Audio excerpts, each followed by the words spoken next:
Jésus nous révèle à travers sa discussion avec la femme samaritaine que Dieu est esprit.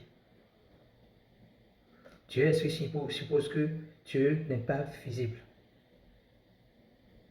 On ne peut pas voir Dieu, à l'exception de Jésus-Christ, qui est l'image visible du Dieu invisible et qui est d'ailleurs la seule personne à voir Dieu. Alors,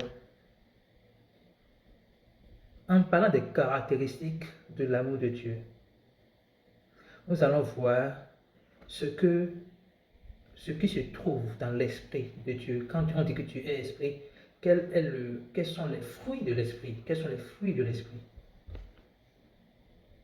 Les fruits de l'esprit. Lisons Galates 5, verset 22. La parole dit, un instant,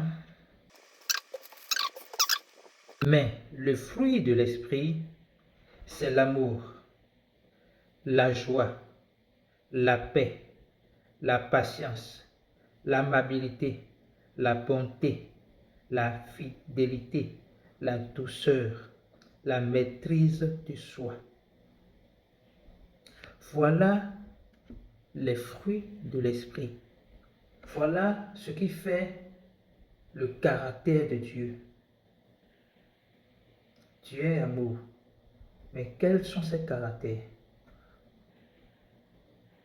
L'apôtre Paul le décrit encore ici, dans le livre des Galates. En Dieu, il n'y a point de colère. Quand on dit Dieu de colère, c'est qu'on n'a pas vraiment compris qu'en Dieu, il n'y a point de colère.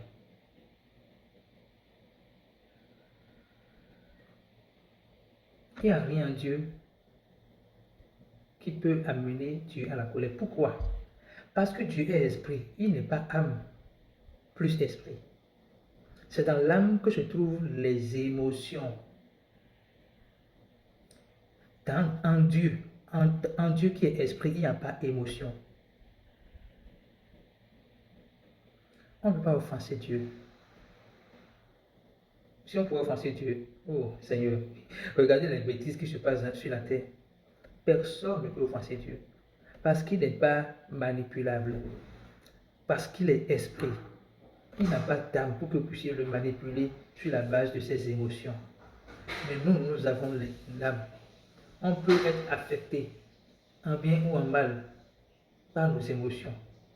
Mais Dieu non. Dieu non. Le Seigneur nous garde.